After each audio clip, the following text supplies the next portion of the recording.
Não estamos com o nome aqui, mas quero dar um bem-vindo a todos, irmãos e irmãs, dizer que é uma satisfação ter vocês conosco aqui. Glória a Deus. Evangelho de Lucas, capítulo 5, irmãos. Quem trouxe a sua Bíblia, vamos abri-la. Glória a Deus. Aquele que encontrou o texto, diga amém, Jesus. Está escrito: e aconteceu que, apertando a multidão para ouvir a palavra de Deus, estava ele junto ao lago de Genezaré. E viu estar 2 barcos junto à praia do lago. E os pescadores, havendo descido deles, estavam lavando as redes. E entrando num dos barcos, que era o de Simão, pediu-lhe que o afastasse um pouco da terra. E, assentando-se, ensinava do barco a multidão. E quando acabou de falar, disse a Simão: faze-te ao mar alto e lançai as vossas redes para pescar. E respondendo Simão, disse-lhe: mestre, havendo trabalhado toda a noite, nada apanhamos, mas sobre a tua palavra lançarei a rede. E fazendo assim, colheram uma grande quantidade de peixes, e rompia-se-lhes a rede. E fizeram sinal aos companheiros que estavam no outro barco, para que fossem ajudar. E foram e encheram ambos os barcos de maneira tal que quase iam a pique. E vendo isto, Simão Pedro prostrou-se aos pés de Jesus, dizendo: Senhor, ausenta-te de mim, que sou um homem pecador. Pois que o espanto se apoderara dele e de todos os que com ele estavam, por causa da pesca de peixe que haviam feito. E de igual modo também de Tiago e João, filhos de Zebedeu, que eram companheiros de Simão. E disse Jesus a Simão: não temas, de agora em diante serás pescador de homens. E levando os barcos para a terra, deixaram tudo e o seguiram. Amém? Eu convido a igreja para sentar em nome de Jesus. Glória a Deus. Irmãos, estamos aqui diante de uma palavra que é uma palavra muito conhecida da maioria dos irmãos, né? A pesca maravilhosa.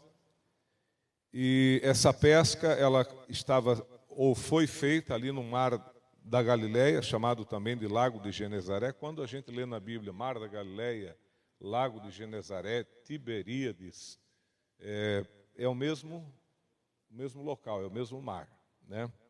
É chamado de mar, mas na verdade não é de água salgada. As águas são doces. Então é chamado de mar, mas a água, ela é água doce. Ela não é água salgada, é água doce. E é um local geograficamente localizado entre montanhas, e por esse fato acontecem muitas tempestades repentinas ali. Eu acho que a maioria dos irmãos aqui lembram de pelo menos 2 vezes que Jesus estava fazendo a travessia do mar e houve uma tempestade. E Jesus teve que interceder para acalmar o vento e aquietar as águas. Por quê? Porque o local ali, ele é um local, como eu já falei, geograficamente, entre montanhas, e a corrente de ar, que é algo muito comum ali, provoca fortes tempestades. Mas é um local, até os dias de hoje, muito rico em peixes. Então, na época, irmão, aquele povoado ali em volta daquela região e até mais longe, todos viviam da pesca, né? Então, aquilo ali era, digamos assim, uma sobrevivência fantástica para eles, o que eles tiravam ali do mar. O apóstolo Pedro, aqui chamado de Simão, depois Jesus mudou o nome dele para Pedro, ele era pescador, Tiago era pescador, João era pescador, André era pescador, eram pescadores. Então eles viviam da pesca. E aqui nesse capítulo 5, irmãos, que nós lemos, eles tiveram uma pescaria frustrada. Notem que a Bíblia diz que, havendo trabalhado toda a noite, não apanharam nada. Isso significa, não apanharam nada, não tem dinheiro, porque eles pescavam, não era por lazer, era por profissão. Então não era uma pescaria, digamos, estou estressado, vou dar uma pescadinha, tirar um peixinho da água. Não, aqui a questão é de sobrevivência. Pescou, tirou o peixe da água, vende, tem dinheiro, né? Tem o peixinho para comer e tem o peixinho para comercializar. Então, quando eles não pescavam nada, isso era muito ruim, porque acabava faltando dinheiro. E foi exatamente nessa situação de fracasso que Jesus chegou ali, naquele mar, e estava pregando. Agora, me chama muito a atenção esse versículo 1, que a multidão apertava Jesus para ouvir a palavra de Deus. O que isso significa, pastor? Isso significa que o povo estava amadurecendo. Estavam ali, notem que a Bíblia não menciona que foram trazidos cegos, aleijados, paralíticos, endemoniados. Não, a Bíblia diz que quem estava ali estava para ouvir a palavra de Deus. Então isso significa que o povo estava amadurecendo. Por exemplo, lá no Evangelho de João, capítulo 6, versículo 2, veja o que disse Jesus aqui, em João capítulo 6, versículo de número 2. Jesus fala desse jeito, irmãos, ó. E a grande multidão o seguia, porque via os sinais que operava sobre os enfermos. Então, a grande multidão seguia Jesus porque via os sinais. A multidão era impulsionada. Onde é que está Jesus? Está lá na Galileia? Está na Pérea? Está na Judéia? Está em Cafarnaum, Corazim, Betsaida, Betânia? Onde Jesus ia, a multidão ia. Primeiramente iam por causa dos sinais, para ver os milagres e para receber os milagres, né? Em João capítulo 6 ainda, versículo 26, diz: Jesus respondeu-lhes e disse: na verdade vos digo, que me buscais, não pelos sinais que vistes, mas porque comestes do pão e vos saciastes. Agora, Jesus está dizendo, vocês me acompanham porque vocês, não é pelos sinais, é por causa do pão. Imagina, ele pegou 5 pães, irmão, e 2 peixinhos, deu graça e alimentou mais de 5.000 pessoas. Quem lembra que eles queriam fazer Jesus rei naquele dia? Jesus teve que fugir, porque eles queriam coroar Jesus rei. Por quê? Porque Jesus multiplicava pães. Eles viram em Jesus, irmão, a solução econômica, a solução financeira. Igualmente hoje, se você tem um problema financeiro, Deus pode te abençoar, é claro. Mas não procure Jesus por causa de um problema financeiro, por causa de uma crise econômica, por causa disso. Jesus tem algo muito maior e melhor para fazer na nossa vida do que nos dar, de repente, um bom emprego, um bom salário, nos dar uma solução financeira. Vamos procurar Jesus, irmãos, pela salvação da nossa alma. Porque está escrito em Mateus 6,33 que aquele que busca em primeiro lugar o reino de Deus e a sua justiça, as demais coisas Deus acrescenta. Então, irmão, um salário melhor, algo melhor na vida material é uma consequência. Amém? Deus, ele acrescenta o que a gente precisa. Se a gente busca em Jesus, primeiramente as coisas materiais, é como se estivéssemos colocando o carro na frente dos bois. Não dá certo. Então, as bênçãos materiais serão consequências de uma vida espiritual plena na presença de Deus. E aqui nesse capítulo 5 de Lucas, que lemos aqui, que estamos falando sobre ele, me chama a atenção porque a multidão estava apertando ele para ouvir a palavra. Então mostra aqui que a multidão estava com sede da palavra. Eles queriam ouvir o que Jesus estava falando. Eles queriam aprender algo concernente ao reino de Deus, meus irmãos. Então havia sede no coração do povo pela palavra. Isso é sinal do quê? De amadurecimento. Você pode ver, irmão, cada vez os cultos com menor frequência de pessoas, quais são? Culto de oração e culto de estudo. Verdade ou não? Quer trazer gente, fale de louvor, revelação, profecia, que as igrejas enchem. Quer esvaziar a igreja, chame o povo para orar e para estudar a Bíblia. Infelizmente, as pessoas priorizam e valorizam muito mais uma profecia, uma revelação, um louvor, do que propriamente uma vida de oração e de estudo da palavra de Deus. Por isso nós temos no Brasil uma igreja volumosa em números, mas uma igreja pequena em conhecimento. Uma igreja, irmãos, que ela é enganada com muita facilidade, né? Então veja que Jesus falou que nos últimos dias surgiriam falsos profetas e que, se possível, enganariam até quem? Os escolhidos. Mas quem são os escolhidos? Deus escolhe pela beleza? Ah, pastor, eu sou um cara bonito, Deus me escolheu porque eu sou bonito. Eu sou uma mulher bonita. Querido, Deus não escolhe pela aparência física, social. Deus não escolhe pela cor da pele. Deus não escolhe pelo grau escolar que você tem. Então, quando a Bíblia diz que os falsos profetas, se possível, enganariam os escolhidos são aqueles que dão prioridade a uma vida de oração e a uma vida de estudo da palavra de Deus. Não precisa levantar a mão. Você quer ver crente abrir a boca, é você começar a estudar a Bíblia. Mas parece que o inferno se mobiliza para dar sono na crentarada.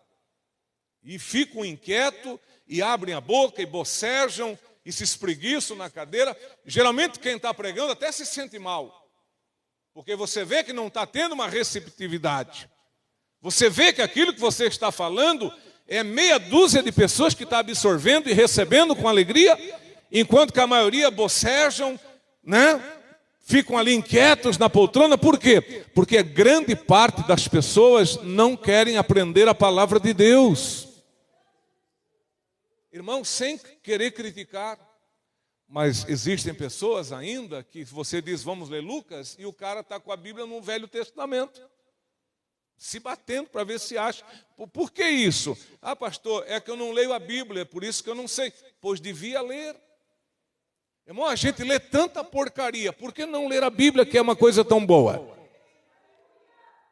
Não é verdade, meus irmãos? A gente costuma ler tudo que aparece na nossa frente. Nós estamos recebendo enxurrada de informação de tudo quanto é tipo, todos os dias. E por que não se interessar pela Bíblia? Então aqui nesse capítulo de número 5, quem estava ali estava por causa da palavra. Estavam apertando Jesus, se aproximando de Jesus por causa da palavra. Querido, talvez um dia você já possa ter sido um crente movido por revelação e profecia. Ah, vai ter revelação? Então eu vou. Vai ter profecia? Então eu vou. Mas, irmão, tudo isso até pode ser bom, mas nada se compara ao estudo das Escrituras. Jesus falou claramente, conhecereis a verdade, e a verdade vos libertará. Então, é a verdade que transforma e liberta as nossas vidas, né? Então, aqui o povo estava com sede da palavra. Não é mais aquele povo que vinha por causa dos sinais, não era mais aquele povo que vinha por causa do pão que eles comeram na multiplicação, mas agora era um povo que queria ouvir a palavra de Deus. Quisera que a igreja no Brasil, isso não é um problema de Cristo é a vida, isso é um problema de todas as igrejas. Isso é geral, meus irmãos. Mas quisera que no Brasil a igreja fosse uma igreja que desse prioridade para a palavra de Deus. Uma igreja que se preocupasse em conhecer as Escrituras. Um dia Jesus disse, eu vou para o meu Pai e depois vocês irão. Sabe o que os discípulos falaram? Nós não sabemos o caminho, como é que a gente vai? 3 anos e meio com Jesus e ainda não conheciam o caminho para o Pai. Foi aí que Jesus disse em João capítulo 14, versículo 6, eu sou o caminho, a verdade e a vida, e ninguém vem ao Pai, senão por mim. E Jesus disse antes desse versículo 6, Jesus disse para Filipe, Filipe, eu estou há tanto tempo com vocês e tu dizes ainda, mostra-nos o caminho? Ora, eu sou o caminho. 3 anos e meio com Jesus e ainda não conhecia o caminho que leva ao Pai, meus irmãos.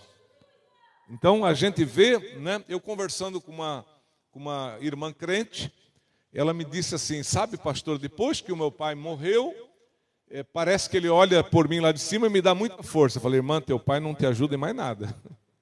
Teu pai te ajudou quando estava aqui. Agora que ele morreu, ele não faz mais nada por você. Veja, uma irmã crente, achando que o pai estava olhando para ela e dando forças para ela. Não existe isso, meus irmãos.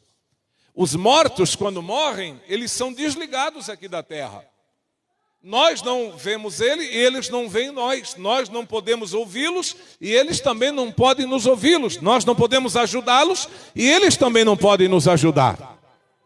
Isso a Bíblia Sagrada nos ensina. Agora, uma pessoa crente, batizada, membro de igreja, achar que o Pai está na eternidade ajudando ela, não entendeu o que é evangelho ainda. Né? Mas por que não entendeu o que é o evangelho? Meu Deus, irmão.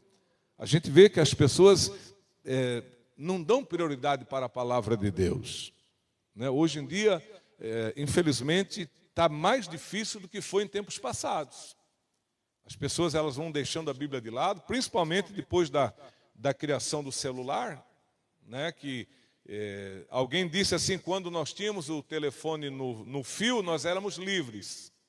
E agora que nós temos o telefone fora do fio, nós ficamos presos.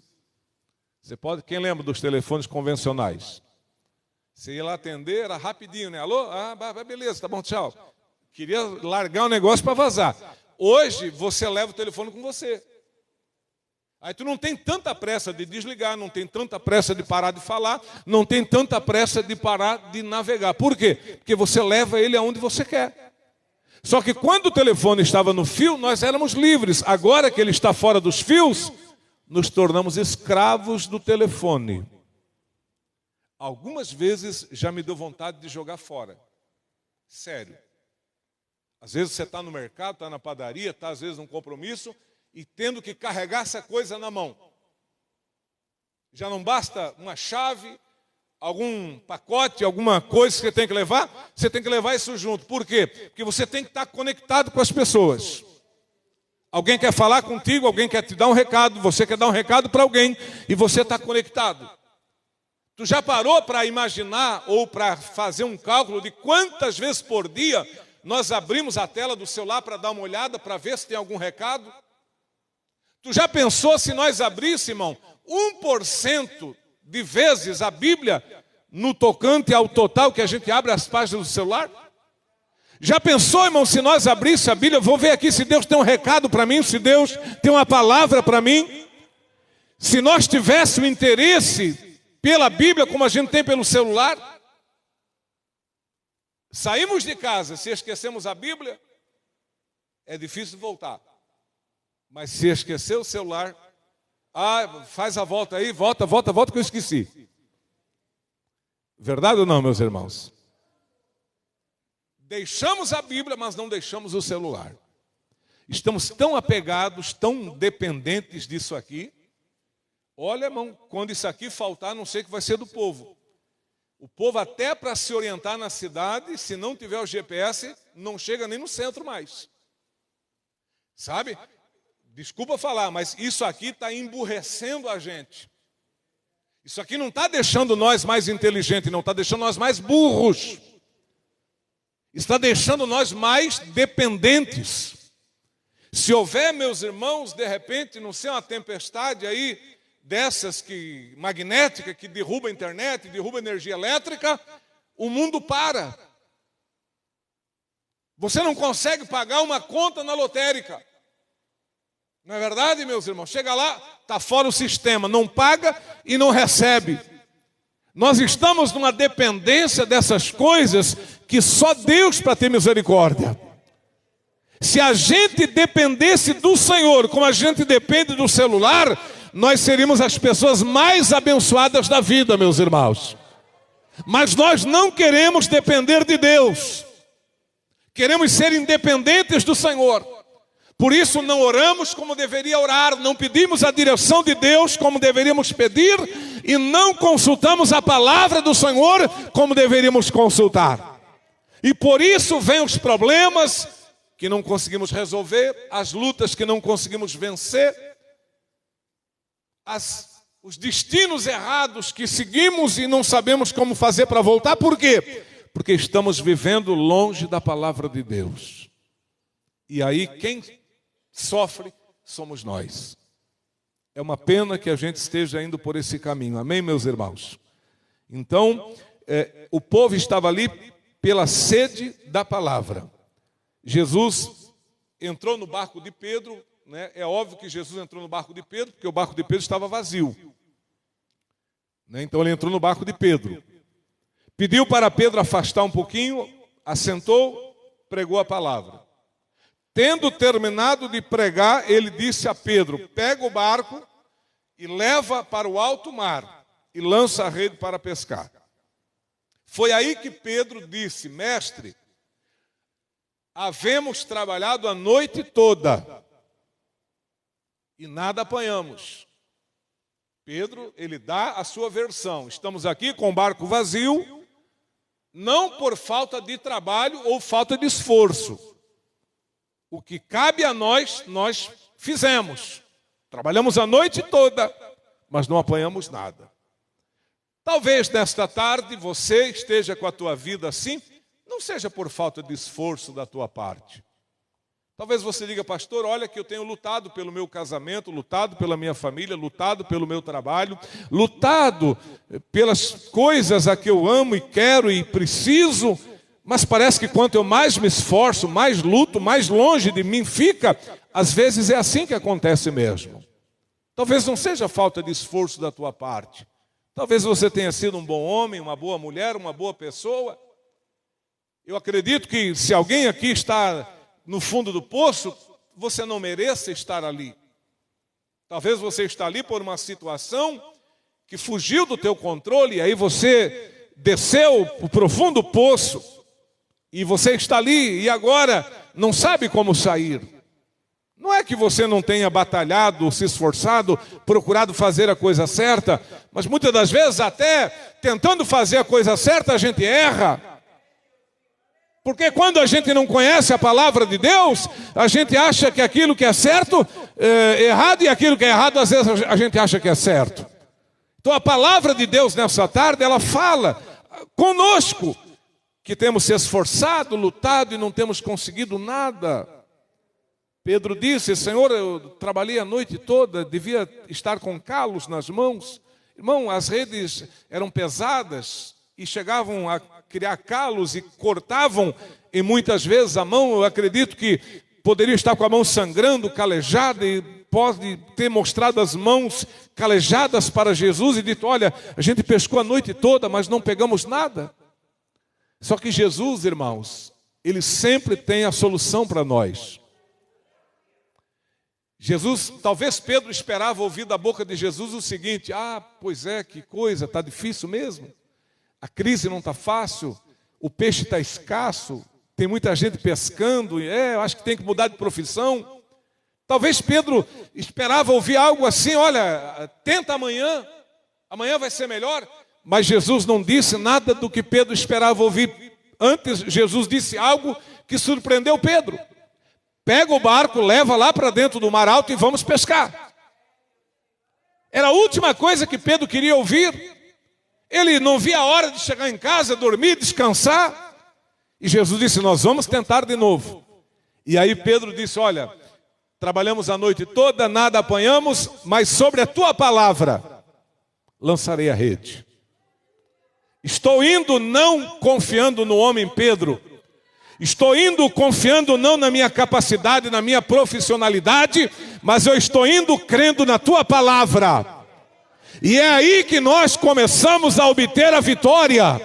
Quando a gente deixa de confiar unicamente em nós e passamos a confiar na palavra do nosso Deus, meus irmãos. Se Deus falou, Ele se responsabiliza pela sua palavra. Quem crê assim, diga glória a Deus. A gente tem que parar com essa ideia: ah, eu sei, não adianta, não dá mais, não tem jeito. Se o Senhor está falando que tem jeito, é porque tem jeito, meus irmãos. Nós não devemos nos espelhar em exemplos que fracassaram. Ah, fulano fracassou, Beltrano fracassou, fulano lá teve algo parecido com o que aconteceu comigo e se arrebentou todo. Para aí, meu irmão. Deus não te chamou para você se espelhar na vida de ninguém. O nosso espelho é a palavra de Deus, irmãos. E Pedro entendeu essa realidade. Pedro disse, ok, eu não apanhei nada, não apanhamos nada, trabalhamos a noite toda. Mas o Senhor está falando, então nós vamos fazer. Pegou o barquinho, ó, lá para dentro. Quando chegou lá dentro, meus irmãos, Jesus disse, lançai as redes para pescar. Lucas 5, versículo 4. E aí eles jogam a rede. E aí, meus irmãos, a surpresa foi grande. Porque quando eles começam a tirar a rede, começa a vir peixes em grande quantidade de todos os tamanhos. E eles vão puxando a rede, e os peixes vão vindo, eles vão tirando os peixes, liberando a rede, puxando a rede. E a Bíblia diz que o barco de Pedro ficou cheio. Quem é que prestou atenção que o barco estava quase afundando de tanto peixe que tinha? E a rede ainda tinha peixes. Sabe o que eu aprendo aqui, irmãos? Que aqui Pedro teve que dividir. Porque se ele não divide o barquinho dele, afunda. É uma coisa que nós temos que levar como lição para nós. Dividir, né? Dividir responsabilidade. A senhora tem que entender que a senhora não é a escrava da casa, que lava, cozinha, passa, esfrega, faz tudo sozinha, enquanto todo mundo fica de boa, a senhora se matando sozinha. Aprenda a dividir o trabalho, o serviço, as obrigações em casa. O senhor tem que entender que o senhor não é responsável de pagar e se responsabilizar por problema financeiro de todo mundo, se dobra em 1000 para poder sanar problema de filho, de neto, de bisneto, de tataraneto. Meu irmão, tem que dividir a carga. Se você não dividir a responsabilidade do trabalho, as obrigações, os deveres, você se mata. Você vai ter AVC, vai ter chilique, a tua pressão arterial vai disparar, você vai ser um hipertenso, você vai ser uma pessoa estressada, raivosa, né? E com cheio de problemas no sistema nervoso. Divida as coisas. Diga, olha, a partir de agora é o seguinte, vamos dividir aqui, ó. Mariazinha, internet é contigo. Joãozinho, a continha da Celeste que é tua esse mês. Pedrinho, a água de Joinville, tua. Mariazinha, a continha lá do mercado, esse mês é teu. Vamos rachar aqui o negócio. Porque senão, meu irmão, não tem quem aguenta. Ou você divide, ou você naufraga. Você se quebra. E olha, irmãos, desculpa eu falar isso aqui. São poucas as pessoas que dão valor para velhos. Primeiro eles dizem que velho é chato. E até a gente entende que o velho tem um defeito que é de repetir muitas coisas. Isso é coisa de velho mesmo. Quando você começar a repetir muitas coisas, porque você está ficando velho, né? Então, você conta a mesma história 2, 3, 10 vezes e tal. Sinal de velhice.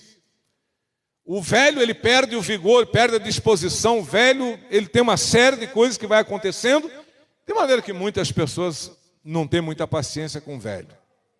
Então não é justo você gastar toda a tua energia, todo o teu vigor, toda a tua força para carregar tanta gente nos ombros, e quando você fica velho, eles te jogam, queira Deus que não aconteça com os irmãos, mas acontece com muita gente.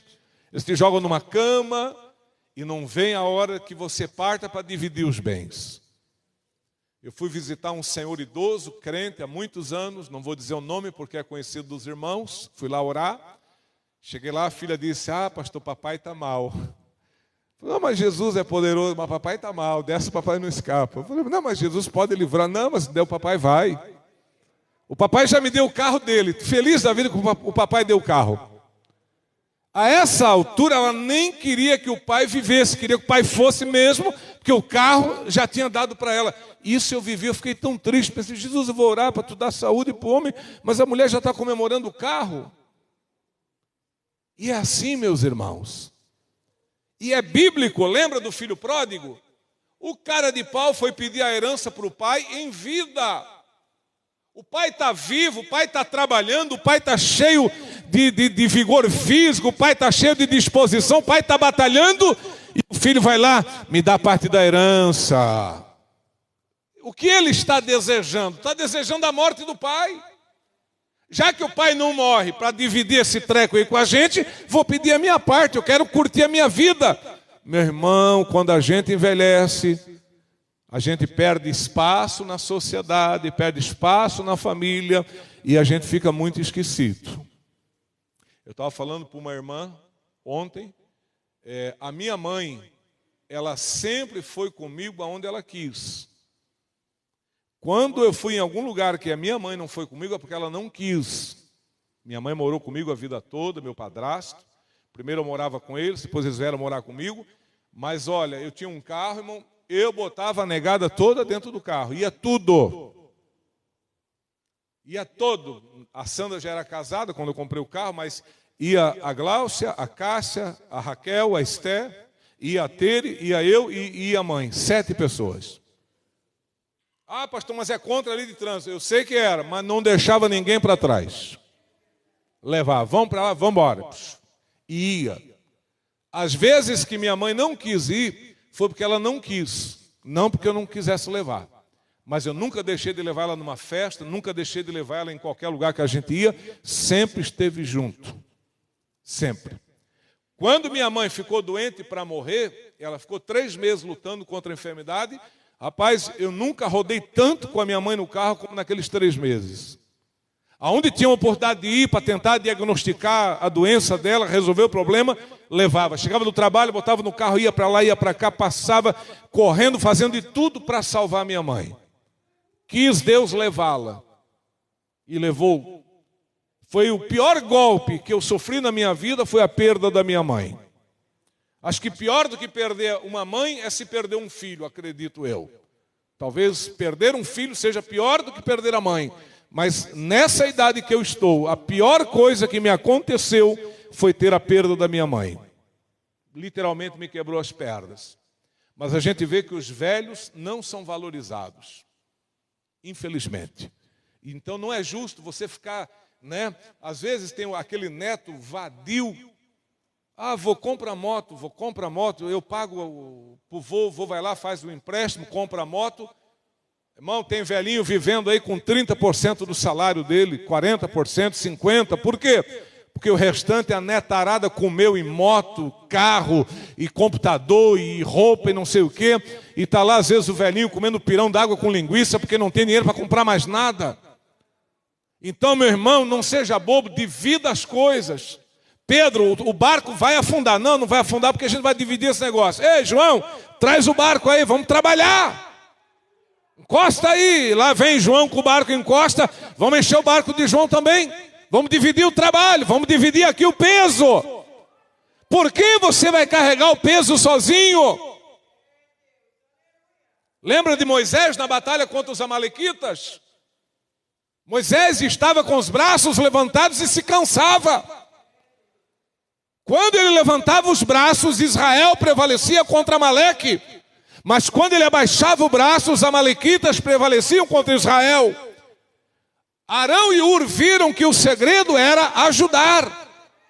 Ser alguém que coopera, disseram eles, vamos colocar a pedra ali, vamos colocar Moisés assentado sobre a pedra, você pega um braço dele, eu pego outro braço e vamos ajudar.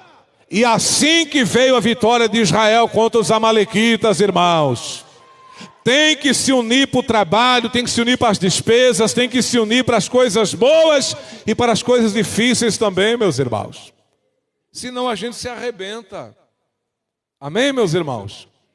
Aí você paga tudo em casa sozinho, chega sexta-feira, o teu filho vai para o baile, vai pagar cerveja para os amigos, comer lanche com os amigos, e você pagando a comida dele, o sabonete dele, o shampoo dele, o perfume dele, você pagando a luz que ele toma banho, a luz que ele usa para todas as necessidades dele, você pagando a água que ele bebe, a água que ele usa para se lavar, você pagando às vezes até a prestação dele, e aonde que ele está? Sexta, sábado, domingo com os amigos, pagando entrada de baile, pagando cinema, pagando cerveja, pagando pizza, pagando para todo mundo, mas não ajuda o pai e a mãe. Então você tem que entender, criou o filho, criou a filha, agora você tem que ter responsabilidade também. Quem me entende, diga glória a Deus. É criança? Faça o que você pode. Agora, está trabalhando, tem salário, tem que aprender a sobreviver. Amém? Porque depois casa, irmão, o que tem de homem banana aí casado que se atrapalha até para sustentar uma casa, né? Por quê? Porque aprendeu aquilo ali, aquela vidinha, né? Aí casa, sem contar, irmão, que eu não quero entrar aqui muito nisso, até por causa do horário, sem contar os filhos que levam a mulher para o pai e a mãe tratar ainda. Leva os netos.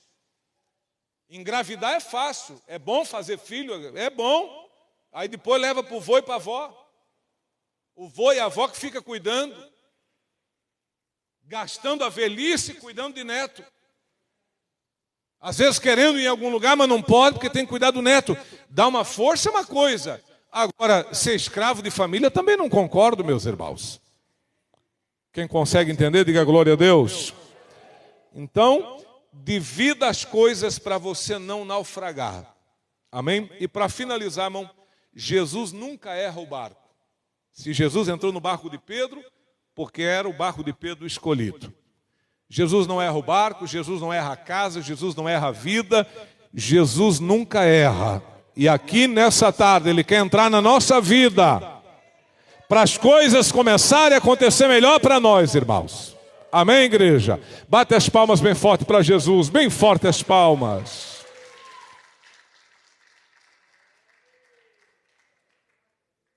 Glória a Deus. Vamos cantar um corinho. Se começarmos a orar este templo, se começarmos a orar, falaremos línguas. Se começarmos a orar, este templo treme. Se começarmos a orar, falaremos. Elias orou e o fogo desceu. Josué orou e o sol. Amém, Jesus. E sem contar, né, irmão, quando arruma um namorado ou namorada.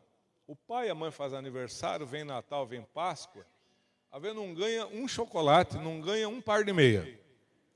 Aí arruma, às vezes, uns cabra mal intencionados. É camisa do Dalina, é Calvin Klein, é Ferracini, aquele sapato. Rapaz do céu. Às vezes presentei um cara que não vale um ovo. Verdade ou não, meus irmãos? Não vale um ovo. Às vezes presentei a mulher que não vale um ovo. E às vezes não valoriza o pai e a mãe que tanto fez e ainda tanto faz por eles. Que pena, né? É uma pena essas coisas, mas acontece, irmãos, né? É óbvio que pai e mãe, o amor de pai e mãe é incondicional. O filho pode ser o que for, mas o nosso amor aos filhos é incondicional. É igual o amor de Deus a nós. Quem sabe que Deus nos ama incondicionalmente? Deus não impõe condições para amar. Para salvar, sim, para amar, não. E assim é o nosso amor em relação aos filhos. Nós amamos os filhos incondicionalmente, assim como Deus nos ama. Que Deus abençoe a igreja. Vamos colocando de pé nesse momento.